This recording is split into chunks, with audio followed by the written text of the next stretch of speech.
నమస్తే మిత్రులారా, నేను మీ Prabhakar Venavanka. Welcome to news line. మనకు ఒక బ్రేకింగ్ న్యూస్ ఇప్పుడే ఉంది. ఏంటంటే లిక్కర్ పాలసీ కేసుకు సంబంధించినట్టు లిక్కర్ పాలసీ కేసులో మనీష్ సిసోడియా ఎవరైతే ఉన్నారో, ఢిల్లీ డిప్యూటీ సీఎంగా ఉన్న గతంలో ఉన్నటువంటి మనీష్ సిసోడియా ఎవరైతే ఉన్నారో ఆయనకు సుప్రీంకోర్టు బెయిల్ ఇచ్చింది. ఈ కేసులో దాదాపు చాలా కాలంగా ఆయన జైల్లో ఉన్నారు. దాదాపు ఎప్పుడు గత ఏడాది 2023 ఫిబ్రవరి 26 తారీఖు నాడు ఆయనను సిబిఐ అరెస్ట్ చేసింది. ఫస్ట్ సిబిఐ అరెస్ట్ చేసిన తర్వాత అక్కడి నుంచి ఆయన జైలుకి వెళ్ళడం, ఆ తర్వాత ఈడీ కూడా ఆయన మీద కేసు నమోదు చేయడం, అప్పటి నుంచి ఆయన కంప్లీట్గా తిహార్ జైల్లోనే ఉన్నారు. మధ్యలో ఆరోగ్యం దెబ్బతిన్నా కానీ కొద్ది రోజులు హాస్పిటల్లోంచి మళ్ళీ పెట్టారు తప్పితే ఇప్పటివరకు ఆయనకు బెయిల్ రాకుండా కంటిన్యూగా జైల్లో ఉంటున్నారు. సో ఇన్ని రోజులకు దాదాపు 18 నెలల తర్వాత లిక్కర్ పాలసీ కేసులో సిసోడియాకు బెయిల్ వచ్చింది. అయితే ఈ బెయిలు మామూలుగా రాలేదు. సుప్రీంకోర్టుకి వెళ్ళినప్పుడు ఈ బెయిల్ వచ్చింది. ఆ బెయిల్ ఇచ్చిన క్రమంలో కూడా ఆ న్యాయమూర్తులు చాలా కీలకమైన వ్యాఖ్యలు చేసిరు ఈ కేసులో. ఎవరైతే కింద ట్రయల్ కోర్టు అయిపోయింది, ఢిల్లీ హైకోర్టు అయిపోయింది, ఎక్కడ కూడా 2 చోట్ల బెయిల్ రాలేదు. రాకపోయేసరికి సిసోడియా అనే వ్యక్తి సుప్రీంకోర్టు దాకా పోయాడు. గతంలో కూడా వెళ్ళిండు, ఇప్పుడు మళ్ళీ సుప్రీంకోర్టుకి వెళ్ళాడు. సుప్రీంకోర్టులో వెళ్తే సుప్రీంకోర్టు చాలా కీలకమైన వ్యాఖ్యలు చేసింది. ఇట్లా బెయిల్ ఇవ్వకపోవడం అనేది కరెక్ట్ కాదు. బెయిల్ అనేది వాళ్ళకు ఒక హక్కు, ఆ హక్కుగా ఇవ్వాల్సిన దాన్ని కింది కోర్టులు మర్చిపోయినాయి. అది ఒక హక్కు అనే అంశాన్ని కింది కోర్టులు, ట్రయల్ కోర్టు కావచ్చు, దానిపైన ఉన్నటువంటి హైకోర్టు కావచ్చు, ఈ 2 కోర్టులు మర్చిపోయినాయి అని చెప్పేసి చాలా సీరియస్గా కామెంట్ చేసింది. వాళ్ళు తప్పనిసరి పరిస్థితుల్లోనే జైల్లో పెట్టాలి. జైలు అనేది ఒక చివరి అంశంగానే ఉండాలి తప్పితే కంటిన్యూగా ఎన్ని రోజులు పడితే అన్ని రోజులు విచారణ ఆలస్యం అవుతుందని చెప్పేసి ఎన్ని రోజులు పడితే అన్ని రోజులు జైల్లో పెడతామనేది కరెక్ట్ కాదు అని చెప్పి సుప్రీంకోర్టు అన్నది. ఇది ఒకటే కాదు, ఇంకా చాలా కీలక వ్యాఖ్యలు చేసింది. ఆయనకు ఏమంటారు, వేగంగా విచారణ జరగాలి, వేగంగా కేసులో ఒక కొలిక్కి రావాలి, అందులో నేరం జరిగిందా లేదా అనేది నిరూపణ కావాలి. కానీ ఈ కేసులో అది జరగడం లేదు, డిలే అవుతున్నది, కేసు విచారణ డిలే అవుతున్నది. మీరు వేలకు వేలు పేజీలు ఏమంటారు ఛార్జ్షీట్ ఇచ్చిర్రు, ప్రింటెడ్ ఛార్జ్షీట్ ఉంది 1000 పేజీల్లో, డిజిటల్ ఛార్జ్షీట్ 1000 పేజీలో డిజిటల్ ఛార్జ్షీట్ ఇచ్చిర్రు. ఇవన్నీ కూడా నడుస్తూ ఉన్నాయి. సో ఇట్లానే నడుచుకుంటూ పోతే ఇంకా చాలా రోజులు పడుతుంది. ఇప్పటికీ ఆయన 18 నెలల నుంచి జైల్లో ఉన్నాడు. అయినా కానీ మీరు ఇంకా కింది కోర్టులు బెయిల్ ఇవ్వకుండా స్టిల్ అట్లనే ఆయనను వేధించడం కంటిన్యూ చేయడం ఇది పద్ధతి కాదని చెప్పేసి కోర్టు చెప్పింది. చెప్పి వీళ్ళకు ఏంటంటే ఒక రకంగా చురుకలు పెట్టింది అనాలి. ఎవరైతే కింద ట్రయల్ కోర్టు ఉండింది, తర్వాత ఈ రౌజ్ అవెన్యూ కోర్టు కావచ్చు, ఢిల్లీ హైకోర్టు కావచ్చు, ఈ 2 కోర్టులకి సుప్రీంకోర్టు చివాట్లు పెట్టినంత పనిచేసింది. ఆయనకు బెయిల్ ఇవ్వాలి. మీరు 18 నెలల నుంచి ఆయన జైల్లో ఉన్నాడు, ఆయన మీద నేరం నిరూపణ కాలేదు, ఛార్జ్షీట్ ఫైల్ అయిందని చెప్తున్నారు మీరు, బట్ ఇప్పటివరకు అందులో నిజాలు ఏంటనేది ఇంకా తేల్చలేదు. అయినా కానీ ఇన్ని రోజులుగా జైల్లో పెట్టడం ఒక వ్యక్తి యొక్క స్వేచ్ఛకు భంగం కలిగించడమే అవుతుందని చెప్పి కోర్టు కామెంట్ చేసింది. ఎప్పుడైతే ఆ జడ్జిమెంట్ ఇస్తున్న క్రమంలో కోర్టు ఇవన్నీ కామెంట్ చేసింది. సో అత్యధిక కాలం దాదాపు చాలా రోజుల నుంచి ఈయన జైల్లో ఉన్నారు. ఇంకోరు సంజయ్ సింగ్ ఉంటారు, సంజయ్ సింగ్ ఆప్ నుంచి సంజయ్ సింగ్ ఆయన జైల్లో ఉన్నారు. ఈ మనీష్ సిసోడియా కూడా అప్పటి నుంచి జైల్లో ఉన్నారు. సో ఎటకేలకు ఇప్పటికీ ఆయనకు బెయిల్ వచ్చింది. 10 lakhs ఏమో షూరిటీ కింద షూరిటీగా పెట్టి బెయిల్ ఇవ్వాలని చెప్పారు. అట్లే పాస్పోర్ట్ సరెండర్ చేయాలని చెప్పారు. సాక్షులను ప్రభావితం చేయదని కూడా సుప్రీంకోర్టు చెప్పింది. అయితే ఇంకా చూద్దాం కోర్టు ఏం చెప్పింది, కోర్టు కామెంట్స్ ఏం చేసింది అనేది కూడా మనం ఒకసారి చూద్దాం. ఇది సుప్రీంకోర్టు జడ్జిమెంట్కి సంబంధించి చెప్పింది. Sisodia has been deprived of the right to speedy trial. వేగంగా ట్రయల్ జరగాలి, వేగంగా విచారణ జరగాలి అనేది ఆయన విషయంలో జరగలేదు అని కోర్టు కామెంట్ చేసింది. Right to speedy trial is a sacrosanct right. Recently in Javed Ghulam Nabi Sheikh case, we dealt with this angle and we noted that when court, state or agency can't protect the right to speedy trial, then bail can't be opposed, saying that crime is serious. Article 21 applies irrespective of the nature of the crime, the bench held. ఇవి ఇక్కడ క్లియర్గా చెప్తున్నది court. ఒక state కానీ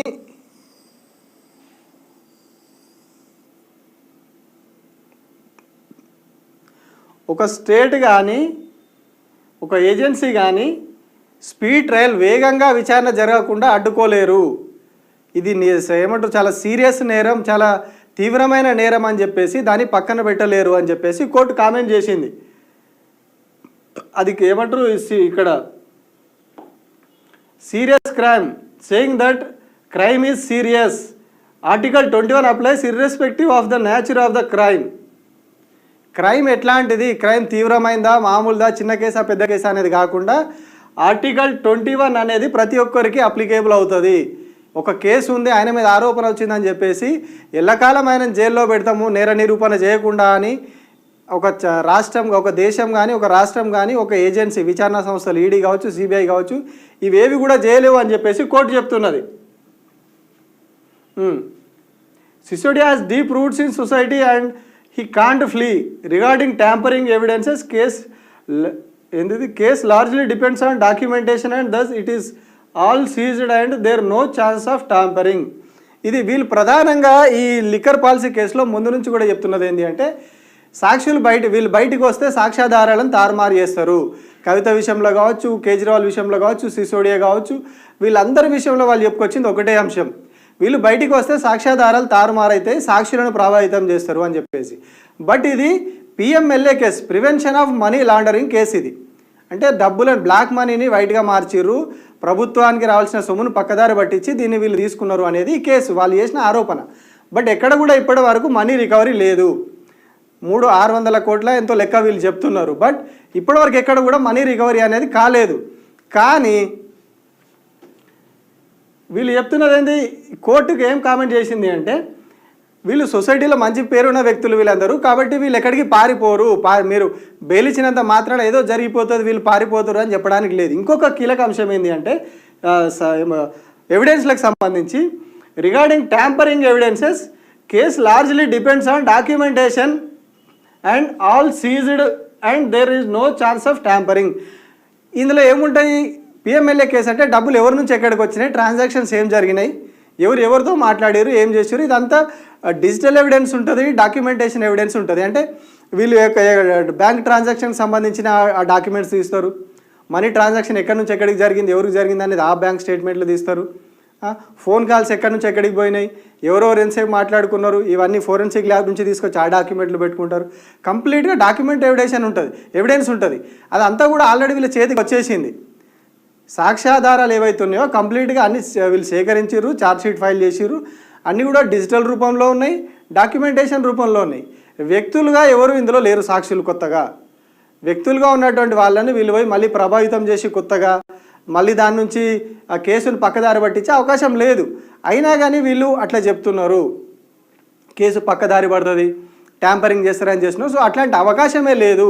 కానీ మీరు అదొక తప్పుదో పట్టించేలా మీరు చెప్తున్నారని చెప్పేసి ఈ ఏజెన్సీలను సుప్రీంకోర్టు కామెంట్ చేసింది. Delay in trial has violated Sisodia's liberty. మీరు విచారణను ఆలస్యం చేయడం ఆయన స్వేచ్ఛకు భంగం కలిగించడమే. కోర్టు కామెంట్స్ ఇవన్నీ. No chance of trial being completed on time. అంటే దానికి నిర్దేశించిన టైంలో కంప్లీట్ అయ్యే పరిస్థితి కనిపిస్తలేదు. High court and trial court are playing it safe by routinely denying bail. ఇది ఇంపార్టెంట్. హైకోర్టు వీళ్ళు ఏం చేస్తున్నారు అనేది, ఏదైతే రౌజ్ అవెన్యూ కోర్టు వీళ్ళు రెగ్యులర్గా అటెండ్ అయ్యేది ఉందో ఏం చేస్తున్నారు, వీళ్ళు పోయి బెయిల్ పిటిషన్ వేస్తారు, ఈడీ కానీ సిబిఐ కానీ ఏదో వాదిస్తుంది, వాళ్ళు బెయిల్ రిజెక్ట్ చేస్తారు. ఇది రెగ్యులర్ ప్రాసెస్. ఇప్పుడు కవిత విషయంలో కావచ్చు, కేజ్రీవాల్కు గతంలో ఒకసారి బెయిల్ ఇచ్చిర్రు, మిగతా సందర్భాల్లో కేజ్రీవాల్ విషయంలో, సిసోడియా విషయంలో కూడా అదే జరుగుతూ వస్తూ ఉన్నది. ఎవరైతే అప్రూవల్గా మారి అవేంది ఎలక్టోరల్ బాండ్ల ద్వారా బీజేపీకి డబ్బులు ఇచ్చి బయటకు వచ్చిన వాళ్ళు ఉన్నారో వాళ్ళని పక్కన పెడితే వీళ్ళందరికీ కూడా ఏదో ఒక రీజన్ చెప్పి బెయిల్ రిజెక్ట్ చేస్తూ ఉన్నది కోర్టు. స్టార్టింగ్ నుంచి అదే జరుగుతూ వస్తూ ఉన్నది. సిసోడియా కూడా గతంలో చాలాసార్లు అదే జరిగింది. సో మరి ఇవన్నీ అబ్జర్వేషన్స్ కోర్టు చూసినట్టున్నది. గతంలో జరిగిన ఈ కేసు మొత్తం లిక్కర్ పాలసీ కేసులో జరుగుతున్న ట్రయల్ని అంతా సుప్రీంకోర్టు అబ్జర్వ్ చేసినట్టున్నది. అందులో భాగంగానే ఇక్కడ ఈ కామెంట్ చేసింది, high court and trial courts are playing it safe. అంటే సేఫ్ గేమ్, మాకేం తెలియదు. సో వాళ్ళు ఏదో వాదన చెప్పారు అంటే ఈడీ కానీ సిబిఐ కానీ ఏం చేస్తాయి, ఈమెకు బెయిల్ ఇస్తే పోయి సాక్షులను ప్రభావితం చేస్తారు, ఈమెకు బెయిల్ ఇస్తే సాక్షులను ప్రభావితం చేస్తారు. అట్లా ఏదో ఒక రీజన్ చెప్పి వాళ్ళు కోర్టులో వేస్తారు. వేసినప్పుడు ఏం చేస్తుంది కోర్టు, సో మాకెందుకు వచ్చింది, వీళ్ళు రీజన్ చెప్తున్నారు కదా అని చెప్పి బెయిల్ రిజెక్ట్ చేయడం. ఇది నేనంటున్నది కాదు, సుప్రీంకోర్టే కామెంట్ చేసింది. సుప్రీంకోర్టు వాళ్ళు ఇచ్చిన ఆర్డర్స్లో ఇవన్నీ అందులో వచ్చి చెప్పిన మాటలు ఇవన్నీ కూడా అందులో ఉన్నాయి. High courts and trial courts are playing it safe by routinely denying bail. అంటే రొటీన్గా వాళ్ళు బెయిల్ను డినై చేయడం అనేది వాళ్ళకి అలవాటుగా లెక్క అయిపోయింది. సేఫ్ గేమ్ ఆడుతున్నారు వాళ్ళు, మాకెందుకు వచ్చింది, మాకు వచ్చిన మాకెందుకు తిప్పాలా అన్నట్టుగా దాన్ని పక్కకు నొక్కుతున్నారని చెప్పేసి చెప్తున్నారు. Sisodia has right to inspect lengthy documents. అవి ఏవైతే వీళ్ళు చెప్పిరో ఈ కేసుకు సంబంధించిన ఛార్జ్ షీట్ కానీ ఇవన్నీ కానీ ఆయన చూడడానికి హక్కు ఉన్నది ఆయనకు అని చెప్పేసి కోర్టు ఇవన్నీ కామెంట్ చేసింది.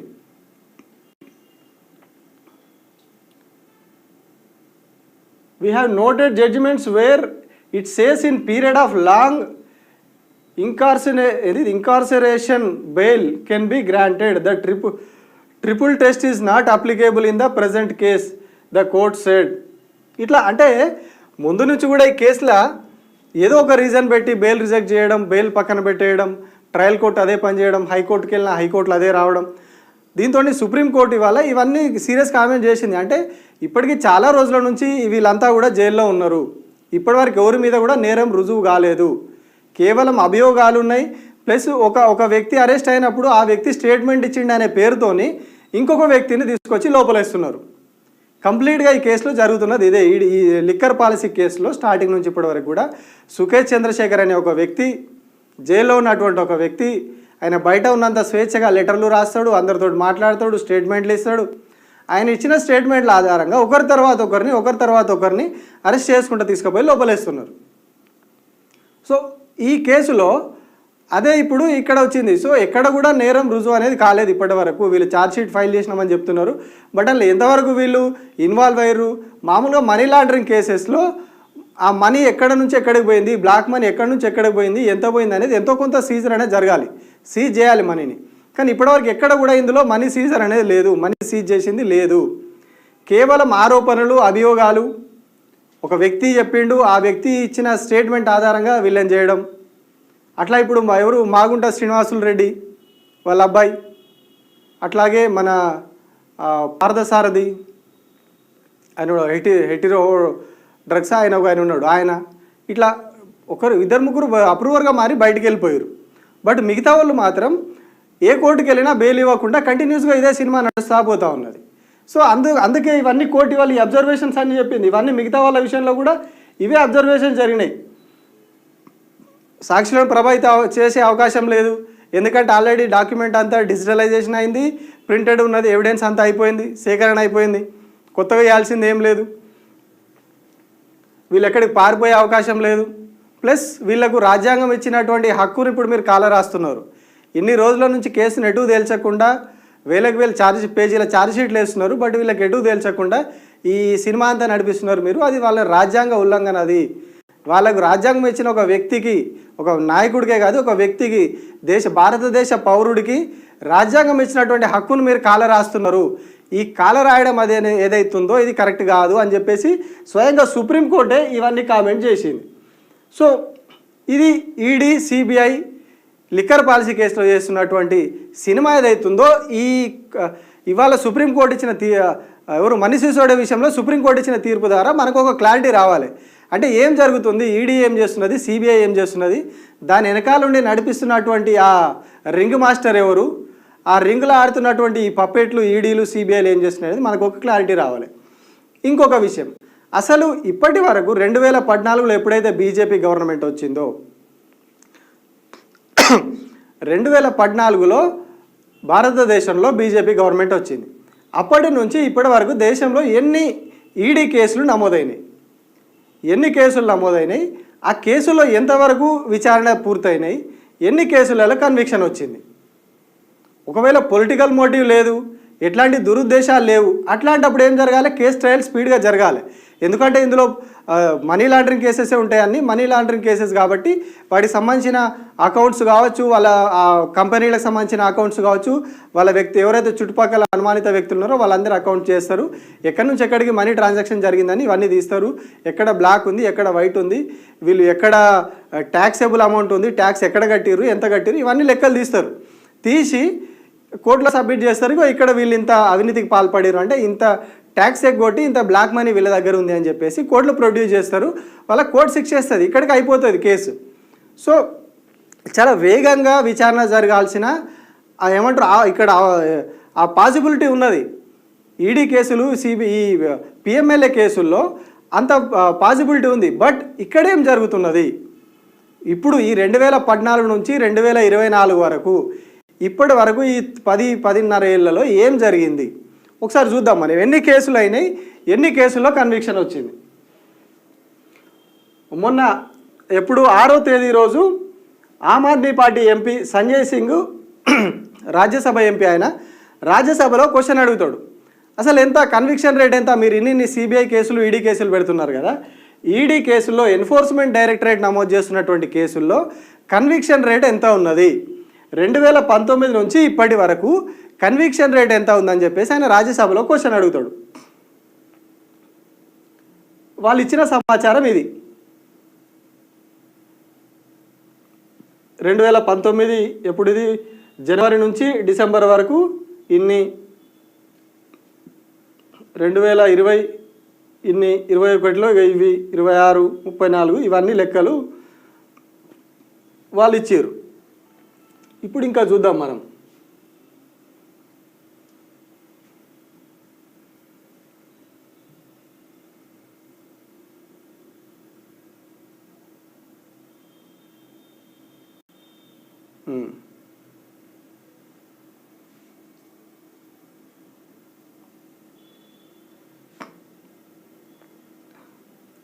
ఇది ED lodged 132 money laundering cases against politicians since 2019.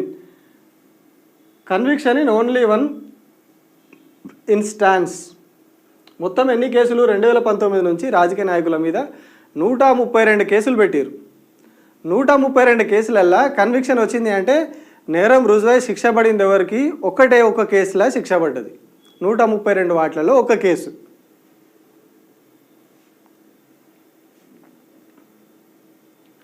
ఎప్పటి నుంచి, ఎంపీలు, సిట్టింగ్ ఎంపీలు, ఎమ్మెల్యేలు, ఎమ్మెల్సీలు, రాజకీయ నాయకులు, మాజీ లీడర్లు ఉన్నారు వీళ్ళు అందరి ఇంట్లో. మొత్తం 132. ఇక్కడ టేబుల్ ఉంది.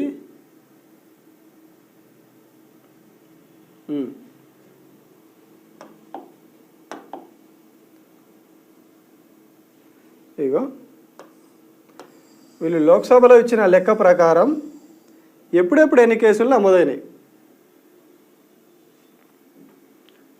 2019లో 15 కేసులు, 2020లో 28 కేసులు, 2021లో 26 కేసులు, 2022లో 34 కేసులు, 2023లో 26 కేసులు, 2024 జూలై 31 వరకు 3 కేసులు. ఎలక్షన్ల ముందు సంవత్సరం వరకు గట్టిగానే కేసులు, ఎలక్షన్ ఇయర్ కదా మరి ఆపినట్టున్నారు పాపం, ఈడీని పక్కన కొద్ది రోజులు ఆగమని చెప్పినట్టున్నారు. సో ఇప్పుడు కేసులు ఇవి ఇప్పటివరకైన కేసులు మొత్తం 136 ఇవి నమోదైతే ఇందులో ఒకే ఒక్క కేసులో 2019 నుంచి ఇప్పటివరకు 5 ఏళ్ల కాలంలో ఒకే ఒక్క కేసులో కన్విక్షన్ వచ్చింది. మరి మిగతా కేసులన్నీ ఎందుకు పక్కన పడ్డాయి?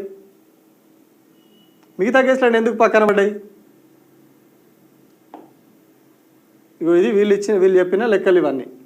రాష్ట్రాల వారీగా ఎక్కడెక్కడ ఎన్ని కేసులు ఉన్నాయి అనేది. పాపం గుజరాత్లో ఎవరు అవినీతి వేస్తలేరు. గుజరాత్లో 0 కేసులు. అందరు సత్యపూసలు అంటున్నారు గుజరాత్లో.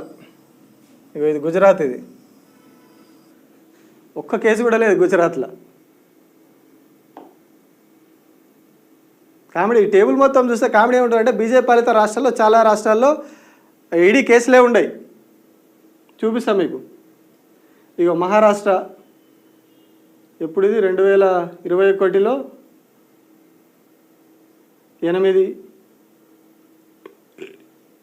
8, 22లో 7 కేసులు, 23లో 17 కేసులు, 24కి వచ్చేసరికి ఇప్పుడు 9 కేసులు. జార్ఖండ్లో 22లో 7, 23లో 22, ఇప్పుడు ఈ ఏడాదిలో 18 కేసులు. వెస్ట్ బెంగాల్లో ఇగో 22లో 15 కేసులు, 2023లో 17 కేసులు, 2024లో 9 కేసులు జూలై వరకు.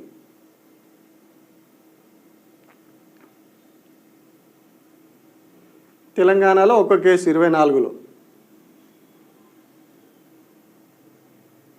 నాగాలాండ్లో లేవు, మిజోరాం లేదు, మేఘాలయ లేదు, మణిపూర్లో 1 కేసు 2023లో. ఇది వాళ్ళు ఇచ్చిన చార్ట్. ఇది అంటే రాష్ట్రాల వారీగా నమోదైన కేసులు ఇవి వాళ్ళు ఇచ్చినాయి. సో ఇంకొకటి కూడా చూద్దాం. టోటల్గా 2014 నుంచి ఇప్పటి వరకు ఎన్ని కేసులు, టోటల్ మనీ లాండరింగ్ కేసులు ఎన్ని నమోదైనాయి దేశంలో? వాళ్ళు రాజకీయ నాయకులు కావచ్చు, వ్యాపారవేత్తలు కావచ్చు, ఇంకెవరైనా కావచ్చు, కంప్లీట్గా ఎన్ని కేసులు నమోదైనా చూద్దాం. ఇది మొత్తం 5,297 కేసులు prevention of money laundering act కింద ఇప్పటి వరకు నమోదైనాయి. 2014 నుంచి ఇప్పటి వరకు 10 ఏళ్ల కాలంలో 5,297 కేసులు నమోదైనాయి. ఇది ఎప్పటి వరకు? ఆగస్టు 6వ తేదీ వరకు ఇది లెక్క. 5,297 కేసులు. ఈ కేసుల్లో ఎంత కన్విక్షన్ వచ్చింది? మరి ఇన్ని కేసులు పెట్టిర్రు అంటే మామూలుగా కేసు స్టార్ట్ అయిందంటే నడుస్తూ ఉంటుంది విచారణ, కోర్టు హియరింగ్స్ నడుస్తాయి. మామూలు వేరే కేసులు వాటిల్లో అయితే లేట్ ఉంటుంది. బట్ ఇవి ఈజీగా ఎవిడెన్స్ అవన్నీ తీస్తారు, ఆ ట్రాన్సాక్షన్ తీస్తారు, కోర్టుకు ప్రొడ్యూస్ చేస్తారు, కోర్టు శిక్ష వేస్తుంది. బట్ ఇక్కడ ఈడీ ఏం చేస్తుంది, ఈడీ పనితనం ఎట్లా ఉందనేది కన్విక్షన్ రేట్ అనేది చెప్తుంది. ఇక్కడ నిజంగానే ఈడీ కరెక్ట్ పనిచేసి, సిబిఐలు ఇవన్నీ కరెక్ట్ పనిచేసి, నిజంగానే వీళ్ళు తప్పు చేసిర్రు, తప్పు చేసినవన్నీ లోపలేయాలనే కాన్సెప్ట్ తోటి పనిచేస్తే కన్విక్షన్ రేట్ అనేది ఎక్కువ ఉండాలి. అంటే వీళ్ళు ఫాస్ట్గా ఎంక్వైరీ చేసి అటు ఎవిడెన్స్లు అన్నీ తీసి కోర్టుకు సబ్మిట్ చేయాలి. బట్ వీళ్ళు ఏం చేస్తున్నారు, ఎన్ని కేసులు అయినాయి ఇందులో? 5,297 కేసులు అయితే ఇందులో కన్విక్షన్ వచ్చింది ఎన్ని అంటే 2014 నుంచి 24 వరకు 5,297 కేసులు అయితే కేవలం 40 కేసులలో ఓన్లీ 40 కేసులలో మాత్రమే కన్విక్షన్ వచ్చింది. 3 నిర్దోషులుగా బయటకు వచ్చారు, 3 కేసులలో నిర్దోషులుగా బయటకు వచ్చారు. 40 కేసులు మాత్రమే ఏమంటారు నేరం రుజువై శిక్ష పడ్డది. 5,297లో 40 అంటే ఎంత పర్సెంట్? 1% కూడా కాదు, 1% కూడా 0.7 ఎంత వస్తుంది, 0.76 అట్లా 75 అట్లా వస్తుంది. అంటే 1% కూడా కన్విక్షన్ రేట్ లేనప్పుడు మరి ఈడీ ఏం కేసులు పెడుతున్నది, ఎందుకు పెడుతున్నది? కేవలం అంటే ఎవరో ఆరోపణలు చేసిర్రు, ఎవరో అలిగేషన్ చేసిర్రు అనే ఒకే ఒక్క కారణంతో కేసు నమోదు చేసి తీసుకుపోయి లోపలేస్తున్నారు. ఎందుకు చేస్తున్నారు? ఇందులో వీళ్ళకి ఏమొస్తుంది, ఈడీకి ఏం రాదు. ఈడీకి ఏం రాదు. ఈడీ మీద ఉన్న మోడీ ఉండు కదా, అక్కడి నుంచి ఇక్కడికి రావాలా, ఇక్కడి నుంచి తీసుకుపోయి లోపలేయాలి. అదే కనిపిస్తున్నది. ఇప్పుడు జస్ట్ 1% కూడా కన్విక్షన్ రేట్ లేనప్పుడు మరి ఏజెన్సీలు ఏం చేస్తున్నాయి? సెంట్రల్ ఏజెన్సీలు, దేశంలోనే గొప్ప ఏజెన్సీలు, విచారణ సంస్థలు, ఈడీ, సిబిఐ, ఇవన్నీ వీటికి పేరు ఉన్నది. మరి వీళ్ళు ఏం చేస్తున్నట్టు 5,000 కేసులు, 5,297 కేసులు మనం రౌండ్ ఫిగర్ వేసుకుంటే 5,300 కేసులల్లో కేవలం 40 కేసుల్లోనే నీకు కన్విక్షన్ వస్తే, అంటే నేరం రుజువై శిక్ష పడితే, మరి మిగిలిన ఈ 5,237 మంది, 30 కాదు 5,257 మంది, ఇక్కడ ఒక 3 వేరుగా 43 తీసేస్తే 5,254 మంది, 5,254 మందిని ఎప్పుడు విచారిస్తారు? వాళ్ళ ఏమంటారు ఛార్జ్ షీట్లు ఎప్పుడు వేస్తారు? వాళ్ళ మీద ఎప్పుడు నేరం రుజువు అవ్వడమా, లేకుంటే వాళ్ళు నేరం చేయలేదని తేలడమా ఎప్పుడు జరుగుతుంది? కోర్టులో హియరింగ్స్ ఎప్పుడు అవుతాయి? ఇది ఎప్పుడు తేలుతుంది? ఈ కేసులు ఎప్పుడు ముగుస్తాయి? ఓన్లీ ఈడీ ఆధ్వర్యంలో ఉన్న కేసుల పరిస్థితే ఇది. 5,000 కేవలం 40 కేసులు, 43 కేసులు తేలడానికి నీకు 10 ఏళ్ళు పట్టింది. 10 ఏళ్లలో నువ్వు 5,000 దగ్గర 6,000 కేసులు పెడితే 6,000 కేసుల్లో జస్ట్ 43 కేసులను మాత్రమే మీరు 10 ఏళ్లలో తేల్చారు. 43 కేసులు 1%కి ఇంకా కిందనే ఉన్నది. 10 ఏళ్లలో ఒక 1% కేసులు కూడా ట్రయల్ పూర్తి కాకుండా, ఏదో ఒకటి తేలకుండా, శిక్ష పడడమా, విడుదల కావడం, ఏదో ఒకటి జరగకుండా ఇట్లానే నడుస్తూ ఉంది సినిమా. అంటే మరి ఏం చేస్తున్నట్టు, ఈడీ ఏం చేస్తున్నట్టు? అంటే ఖచ్చితంగా ఇందులో పొలిటికల్ మోటివ్ ఉన్నది. కేవలం వేధించడానికి, రాజకీయంగా వాడుకోవడానికి, రాజకీయంగా తమ వైపు తిప్పుకోవడానికి, రాజకీయంగా తమ వైపు లేకుండా తమను వ్యతిరేకిస్తున్న వాళ్ళను బెదిరించడానికి చేస్తున్న ప్రయత్నం తప్పితే ఇందులో వేరే ఏం లేదు. ఇంతకంటే క్లియర్ ఎగ్జాంపుల్ ఏముంటుంది? 10 ఏళ్లలో 5,300 కేసులు పెడితే 5,297 కేసులు పెడితే కేవలం 43 కేసులనే మీరు ఒక కొలిక్కి తీసుకొచ్చిర్రు అంటే మిగిలిన 5,000 చిల్లర కేసులు, ఇంకొక 5,500 కేసులు ఉన్నాయి. ఆ కేసులు విచారణ పూర్తి అవడానికి ఇంకెన్ని ఏళ్ళు పడుతుంది? ఎందుకు డిలే అవుతున్నది? డిలే కావడానికి కారణం ఏందో కూడా చెప్పాలి కదా. కేసు ఎందుకు డిలే అవుతున్నది? ఎందుకు వాళ్ళందరినీ తీసుకుపోయి తిహార్ జైల్లో కూర్చోబెడుతున్నారు? తిహార్ జైలు ఏం ఖాళీ జాగలేదు కావచ్చు, ఖాళీ జాగ ఉందని కావచ్చు, వాళ్ళ జాగ కూడా లేదట పాపం, కిక్కిరిసిపోయింది ఆల్రెడీ తిహార్ జైలు. మెయిన్గా ఇవన్నీ పిఎంఎల్ఏ కేసులు ఇవన్నీ కూడా అల్లనే పోతాయి. రాజకీయ నాయకుల కేసులు, ఈ పిఎంఎల్ఏ కేసులలో వ్యాపారవేత్తలు అందరినీ తీసుకుపోయి అల్లనే తోలుతారు. ఊర్లో బంజర్దొడ్డు అంటారు కదా, తీసుకుపోయి తోలినట్టుగా వీళ్ళందరినీ తీసుకుపోయి అలా నొక్కుతున్నారు. అలా సరే మీరు తప్పు చేసి ఉంటే తీసుకుపోయారు, అందులో వేసిర్రు. బట్ ఏది మరి కన్విక్షన్ ఏది? మీ విచారణ ఏది? మీరు ఏం చేస్తున్నట్టు? మీరు అంతంత రెవెన్యూ సర్వీసెస్లో చదువుకొని రెవెన్యూ సర్వీసెస్ అధికారులుగా ఉండి ఐఆర్ఎస్లో అని చెప్పుకుంటా మీరు మరి అంత ఐఆర్ఎస్ ఏమంటారు ఆ డిజిగ్నేషన్ పెట్టుకున్నందుకైనా మరి మీ తెలివి ఇదంతా ఉపయోగించి కేసుల విచారణ వేగవంతం కావాలి కదా. ఎక్కడైతున్నది మరి? అంటే 100% ఇవన్నీ కూడా పొలిటికల్ మోటివ్ కేసులు. ఈడీ కావచ్చు, సిబిఐ కావచ్చు, ఎప్పుడైతే ఎవరు అధికారంలో ఉన్న కేంద్రంలో, గతంలో యూపీఏ కావచ్చు, ఇప్పుడు ఎన్డీఏ కావచ్చు, ఎవరు అధికారంలో ఉన్నా కేవలం అపోజిషన్ పార్టీలను టార్గెట్ చేయడం, తమకు నచ్చని వారిని టార్గెట్ చేయడం, తమను ఎదురుస్తున్న వారిని టార్గెట్ చేయడం, 100% ఇదే మోటివ్ తోటి వీళ్ళందరూ కూడా ఈడీని వాడుకుంటున్నారు. ఎక్కడ కూడా క్లియర్గా అవినీతి జరిగితే దాన్ని తీసి ప్రజాధనాన్ని వృధా చేసిర్రు. సో వీళ్ళకి శిక్ష చేసి ఆ ధనాన్ని మళ్ళీ రికవరీ చేసి ప్రజలకు అక్కడికి వచ్చే కార్యక్రమాలకు వాడాలనే ఇంటెన్షన్ ఎక్కడ కూడా లేదు. ఉంటే ఇంత స్లోగా జరగదు. 10 ఏళ్లలో కేవలం 43 కేసులు విచారణ పూర్తి కావు. 5,297 కేసులలో కేవలం 43 కేసులు విచారణ వచ్చిందంటే దరిద్రం చూడురి. ఇందులో కూడా 2019లో 118 కేసులు అయినాయి. 2000 పొలిటికల్ మోటివ్ అనడానికి ఇంకొక ఎగ్జాంపుల్. 2019లో 188 కేసులు అయితే 2020కి వచ్చేసరికి 708కి పెరిగినాయి అవి కేసులు. ఏడాదికి అంటే 2019లో 118 కేసులే అయినాయి. 2020లో 708కి కేసులు పెరిగినాయి. అదే 2021కి వచ్చేసరికి 1,116 కేసులు అయినాయి. 2022లో 1,074 కేసులు అయినాయి. అంటే పెరుగుకుంటా పోతూ ఉన్నది. ఎప్పుడు 2019లో ఎవరు గవర్నమెంట్ ఉన్నది? మోడీ గవర్నమెంటే ఉన్నది. సో అప్పటి నుంచి ఇప్పటి వరకు కూడా నెంబర్ పెరుగుతూ పోతూ ఉన్నది. అక్కడ 1,100, ఇక్కడ 1,900, 188 కాడ స్టార్ట్ అయ్యి 1,100, 1,000, 1,100, 900 ఇక్కడ దాకా పెరిగినాయి, కేసులు పెరిగినాయి. ఎక్కడి 188, ఎక్కడి 1,000, 1,100. అంటే నిజంగానే వీళ్ళు అవినీతి పరులను దొరకబడుతున్నారు. Black money తరలించుకుపోయేటోళ్ళని దొరకబట్టి లోపలేస్తున్నారు.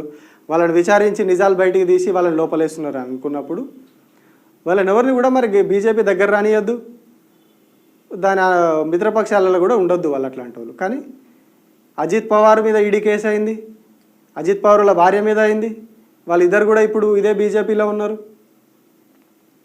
ఏపీలో మాగుంట శ్రీనివాసులు రెడ్డి ఉన్నాడు. మాగుంట శ్రీనివాసులు రెడ్డి చక్కగా పోయి మోడీని అలుముకుంటాడు.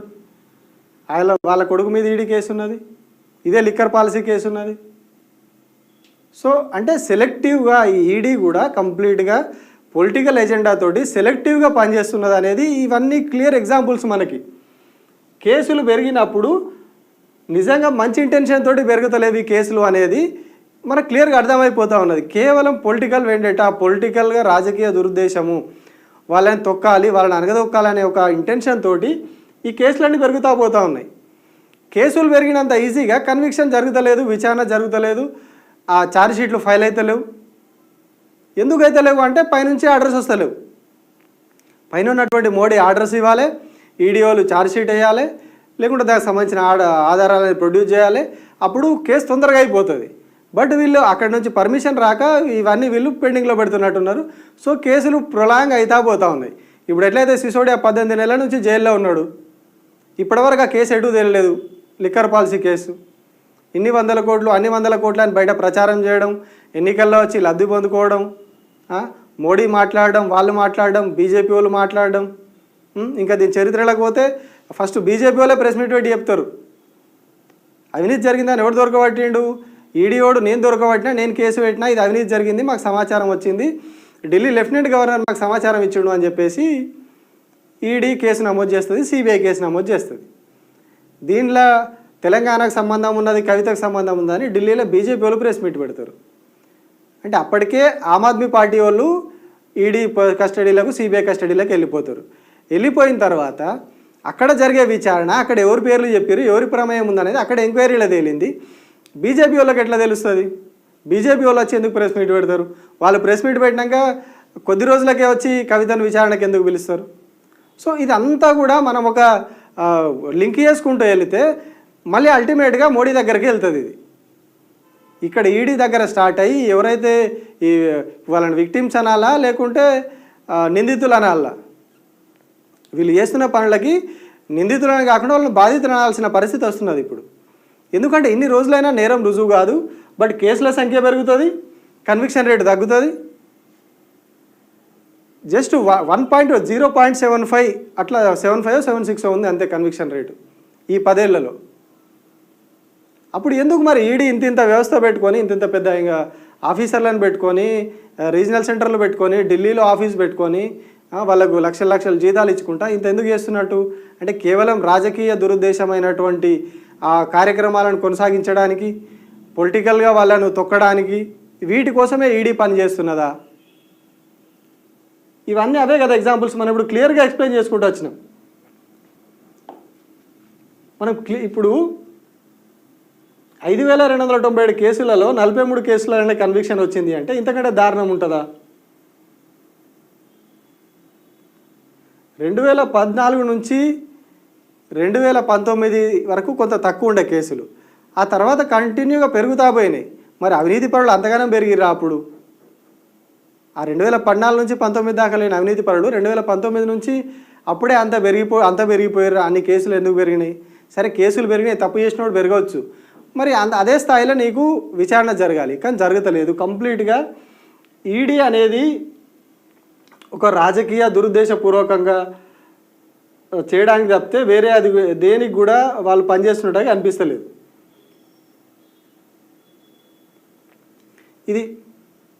ఇది ఈడీ భాగవతం. సో ఇవాళ ఆ భాగవతం ఏదైతే ఈడీ కేసులు ఎక్కువ, కన్విక్షన్ రేటు తక్కువ కూడా కాదు, లీస్ట్గా అట్టడుగు. కేసులేమో ఆకాశంలో ఉంటాయి, కన్విక్షన్ రేట్ ఏమో అట్టడుగున అధపాతాళంలో ఉంటుంది. ఎందుకు జరగట్లేదు? దీని మీద ఖచ్చితంగా మేధావులు కూడా స్పందించాలి. ఏం చేస్తున్నాయి ఏజెన్సీలు? ఇది కొందరు నాయకులను కొందరిని తీసుకుపోయి లోపలేసిరని మనం మాట్లాడడం కాదు. రేపటి రోజు ఏమన్నా చిన్న చిత్కోని కూడా బిజినెస్ మ్యాన్ని తీసుకుపోయి ఆడేదో చిన్న వ్యాపారం చేసుకున్నా తీసుకుపోయి లోపలేస్తారు. సిబిఐ కూడా వచ్చి ఏదో నీ మీద ఏది ఎన్ఐఏ కూడా వచ్చి తీసుకొని పోతాడు. ఎన్ఐఏ కేసులు మనం ఎన్ని చూడలేదు, ఇప్పటివరకు చాలామంది జైల్లో ఉన్నారు. కేవలం అంటే ఒక కక్ష సాధించాలి, ఒక వ్యక్తి మీద, ఒక వ్యవస్థ మీద కక్ష సాధించాలి అనుకున్నప్పుడు ఈడీని, సిబిఐని, ఎన్ఐఏను ఇట్లాంటి వాటిని ప్రయోగిస్తున్నారు అనేది ఇప్పుడు ఈడీ విషయంలో మనం క్లియర్ కట్గా ఎగ్జాంపుల్స్ చూసినాము. ఎన్ఐఏలో ఇట్లాంటి కేసులు తక్కువ ఉండొచ్చు, బట్ సిబిఐలో, ఈడీలో 100% జరుగుతున్నది ఇదే అనేది కేసులు రిజిస్టర్ అవుతున్న తీరు, కన్విక్షన్ రేటును బట్టి చూస్తే మనకు అర్థమైంది. అట్లనే స్వయంగా సుప్రీంకోర్టు న్యాయమూర్తులు చేసినటువంటి వ్యాఖ్యలు, అంటే మీరు ఇష్టారాజ్యంగా వాళ్ళను బంధించి జైల్లో పెట్టేద్దాం, జైల్లోనే ఉంచుదాం వాళ్ళను అని చెప్పి, అంటే మీకు ఇష్టం వచ్చిన రోజులు మేము జైల్లో పెడతామని అనుకోవడం, ఇదంతా కూడా కరెక్ట్ కాదు అని చెప్పి సుప్రీంకోర్టు కూడా కామెంట్ చేసింది. అంటే ఈడీ పనితీరు ఏంది అనేది మనం ఇక్కడ అర్థం చేసుకోవాలి. కేవలం ఒక స్క్రిప్టెడ్ అదిగా చేసినట్టుగా, స్క్రిప్ట్ రాసుకొని సినిమా తీసినట్టుగా అక్కడి నుంచి ఒక వ్యక్తి చెప్పడం, అక్కడ ఒక లిక్కర్ పాలసీ కేసులో తిహార్ జైల్లో ఉన్న వ్యక్తి ఒక లేఖ బయటకు వదులుతాడు, ఆయన కోర్టుకు వచ్చినప్పుడు కొందరు పేర్లు చెప్తాడు, దాన్ని పట్టుకొని ఇంకొకరి మీద కేసు అవుతుంది, ఇంకొకరి మీద కేసు అవుతుంది, చైన్ లింక్ పోతూ ఉన్నది. బట్ ఎక్కడ దానికి ముగింపు లేదు ఇప్పటివరకు. అది ఎక్కడ ఆరంభమైంది, ఎక్కడ అంతమైంది, మనీ ఎక్కడ నుంచి ఎక్కడికి పోయింది, ఎవరెవరు 2,000 కోట్లు తీసుకున్నారు, 800 కోట్లు తీసుకున్నారు అనేది ఇప్పటివరకు ఎక్కడా లేదు మరి ఈ లిక్కర్ పాలసీ కేసులో. సో దీన్ని కంప్లీట్గా ఇంకొక విషయం, వీళ్ళు మరి ఇంత సత్యపూసలు ఇంత నిక్కచ్చిగా అవినీతిని అది చేస్తామనుకున్న వాళ్ళు ఇదే లిక్కర్ పాలసీ కేసులో వీళ్ళు ఏమంటున్నారు, 600 కోట్ల 300 కోట్ల స్కామ్ జరిగింది, ప్రజాధనాన్ని రాష్ట్ర ప్రభుత్వం ఒక చట్టం తీసుకొచ్చి ప్రజలకు రావాల్సిన డబ్బులని దారి మళ్లించి కమిషన్ను పెంచి ప్రైవేట్ వ్యక్తులకు పోయేలాగా చేసిరు, కంపెనీలకు పోయేలాగా చేసిరు అని చెప్పేసి వీళ్ళు చెప్తున్నారు, ఈడీ చెప్తున్నది, బీజేపీ నాయకులు చెప్తున్నారు. బట్ అదే మన పొరుగు రాష్ట్రమైనటువంటి ఆంధ్రప్రదేశ్లో ల్యాండ్ పూలింగ్ యాక్ట్ అని ఒకటి తీసుకొచ్చి ప్రజల నుంచి భూమి తీసుకొని అందులో కొందరు వ్యక్తులకు లాభం జరిగేలాగా భూమి విలువను పెంచి, అంటే ఎందుకు పనికిరాని భూమిని ఒక గవర్నమెంట్ పని కోసం తీసుకొని అక్కడ రాజధాని నిర్మిస్తామని చెప్పి అందులో కొంత ప్రాంతం వాళ్ళకి రైతులకు ఇస్తామని చెప్పి ఆ రైతుల రూపంలో అప్పటికే కొందరు వచ్చి రియల్ ఎస్టేట్ బ్రోకర్లు వాళ్ళ కులపోళ్ళు ఎవరైతే చంద్రబాబు నాయుడు ఉన్నాడో వాళ్ళ కులపోళ్ళు వచ్చి అక్కడ తిష్టేస్తారు. ఎస్సీ ఎస్టీ బీసీలు భూములు దాదాపు ఖాళీ అయిపోయినాయి, అక్కడ రెడ్ల భూములు కూడా ఖాళీ అయిపోయినాయి. కేవలం ఆ ఒక్క సామాజిక వర్గానికి చెందినటువంటి పెద్ద పెద్ద ల్యాండ్లు అన్నీ కూడా ఇప్పుడు అక్కడ ఉన్నాయి. సో అక్కడ రాజధాని నిర్మించడం వల్ల ఆ భూమికి విలువ పెంచారు. ఇప్పుడు వాళ్ళ ఆ భూమిలో రియల్ ఎస్టేట్ దందా స్టార్ట్ అవుతుంది 4 రోజులు పోయినాక. ఇది 5 లక్షల కోట్ల స్కామ్. చంద్రబాబు నాయుడే చెప్పిండు, ఇప్పుడు ఏదైతే నిర్మాణాలన్నీ చేయగా రాజధాని ఏరియా కోసం తీసుకున్నటువంటి దాంట్లో నిర్మాణాలు రోడ్లు ఇవన్నీ పోగా మిగిలే 50% భూమిలో 20% భూమి ఎవరైతే భూములు ఇచ్చారో వాళ్ళకి, మిగిలిన 20% ఓపెన్ ల్యాండ్స్ ఏవైతే ఉన్నాయో అవి ప్రభుత్వానికి ఉంటాయి, ప్రభుత్వ ఆస్తులుగా ఉంటాయి, రాష్ట్ర ప్రభుత్వానికి ఆస్తులుగా ఉంటాయి అవి. అక్కడ దాని విలువ 5,000 కోట్లు అని చెప్పేసి చంద్రబాబు నాయుడు స్వయంగా చెప్పిండు, 5 లక్షల కోట్లు అని. ఆ 5 లక్షల కోట్లు దాని విలువ అయినప్పుడు ఇప్పుడు ఈ ప్రైవేట్ వ్యక్తులకు ఇచ్చిన భూమి విలువ కూడా 5 లక్షల కోట్లు కదా. అంటే ఒక ప్రైవేట్ వ్యక్తుల భూమిని నువ్వు తీసుకొని ప్రభుత్వం అక్కడ నిర్మాణాలు చేపట్టి రోడ్లు వేసి అన్నీ చేసి దాని విలువను పెంచి నువ్వు కొందరు ప్రైవేట్ వ్యక్తులకే అప్పచెప్తున్నావు. అదే భూమి ప్రభుత్వం దగ్గర ఉంటే నువ్వు 2013 భూసేకరణ చట్టం ప్రకారం తీసుకుంటే కంప్లీట్గా గవర్నమెంట్కి వచ్చేది ఈ 10 లక్షల కోట్ల ఆస్తి ప్రభుత్వానికే ఉండేది ఇప్పుడు. కానీ ఏం చేసిర్రు, ఈ 25% ల్యాండ్ రైతుల పేరు చెప్పి కొందరు ఆ సామాజిక వర్గానికి చెందిన వాళ్ళకి అప్పచెప్తున్నారు. అంటే ఇప్పుడు దీనిది 25% 5 లక్షల కోట్లు అయినప్పుడు అది కూడా ఇంకొక 5 లక్షల కోట్లు అవుతుంది కదా. అంటే 5 లక్షల కోట్లు ప్రభుత్వానికి రావాల్సిన సొమ్ముని ప్రైవేట్ వ్యక్తుల చేతుల్లో పెట్టినప్పుడు అక్కడ ఉన్నటువంటి తెలుగుదేశం పార్టీ ప్రభుత్వం కూడా స్కామ్ చేసినట్టే కదా. ఇట్లా ఇంకెన్ని రాష్ట్రాలలో ఎన్ని స్కామ్లు జరుగుతున్నాయి, వీటి మీద ఎందుకు ఫోకస్ పెట్టరు? కేవలం మీకు రాజకీయ ఎదుగుదల లేని చోట, మీకు రాజకీయంగా సహకరించని చోట, ఇట్లాంటి చోట మాత్రమే మీరు ఎంటర్ అయ్యి వాళ్ళ మీద కేసులు పెట్టడం, లాక్కుపోవడం, ఢిల్లీలో సినిమా చేయడం, తెలంగాణలో వచ్చి సినిమా చేయడం. ఇదే లిక్కర్ కేసులో ఏపీకి చెందినటువంటి తెలుగుదేశం పార్టీ ఎంపీ ఉన్నాడు ఇప్పుడు, అక్కడేం చర్యలు ఉండవు. సో ఇవన్నీ కూడా మనం ఓవరాల్గా కంప్లీట్గా మనం పరిశీలిస్తే ఇవన్నీ కూడా, ఎందుకంటే మనం చూడాలి, తెలుసుకోవాలి. ఏదో స్కామ్ జరిగిపోయింది అని ఎవరో చెప్తే నమ్మడం కాదు. ఒకసారి మనకు గూగుల్ ఉంది, ఆన్లైన్ ఉంది, మనం చెక్ చేసుకోవాలి ఏం స్కామ్ జరిగింది, ఎంత జరిగింది, ఎంత లెక్కలు ఎక్కడి నుంచి ఎక్కడికి పోయినాయి, ఎవరి పాత్ర ఎట్లా ఉందనేది మనం ఒకసారి చదవాలి. కోర్టులు ఇచ్చిన తీర్పులు కావచ్చు, ఇప్పుడు నేను చదివిందంతా కోర్టు ఇచ్చిన జడ్జిమెంట్, ఆ కాపీలోంచి వాళ్ళు చెప్పిన డీటెయిల్స్ అవన్నీ కూడా, ఏదైతే వాళ్ళని చట్టవిరుద్ధంగా మీరు బంధిస్తున్నారు, వాళ్ళ హక్కులకు భంగం కలిగిస్తున్నారు, ఇవన్నీ కూడా కోర్టు కామెంట్ చేసినాయి. ఇవన్నీ కూడా మనం చూడాలి. చూసినప్పుడు కొంచెం అవగాహన వస్తుంది, అసలు ఏంటి సమాజం, ఏంటి ఈ కేసులు ఏంది, ఈ వ్యవస్థ ఏంది, లీగల్ వ్యవస్థ ఎట్లా ఉంటుంది, మనం ఎట్లా ఉండాలి, మనం ఏం చేయాలి అని ఇవన్నీ కూడా మనకు ఒక ఐడియా వస్తాయి. కేవలం ఎవరో చెప్పారని చెప్పేసి నమ్మకుండా కొన్ని వాస్తవాలను కూడా మనం తెలుసుకోవాలనే ప్రయత్నమే ఇది. కోర్టు కేసులలో ఏం జరుగుతుంది ఏందనేది మీకు తెలియాలనే ప్రయత్నంతో ఇప్పుడు ఈ డీటెయిల్స్ అని చెప్పిన 2014 నుంచి ఎన్ని కేసులు ఉన్నాయి, అందులో కన్విక్షన్ రేట్ ఎంత, 2019 నుంచి ఇప్పటి వరకు కేవలం నాయకుల మీద అయిన కేసులు ఎన్ని, ఇవన్నీ కూడా కేవలం అవగాహన రావాలి మనకు. ఎవరో ఏదో చెప్తే మనం నమ్మడం కాదు, మనకంటూ మనం సమాచారం తెలుసుకోవాలి, వాస్తవం తెలుసుకోవాలి. మీకు ఆ వాస్తవం తెలవాలనే ఉద్దేశంతో మేము న్యూస్ లైన్ తరపున ఈ ప్రయత్నం చేస్తున్నాం. ధన్యవాదాలు మిత్రులారా.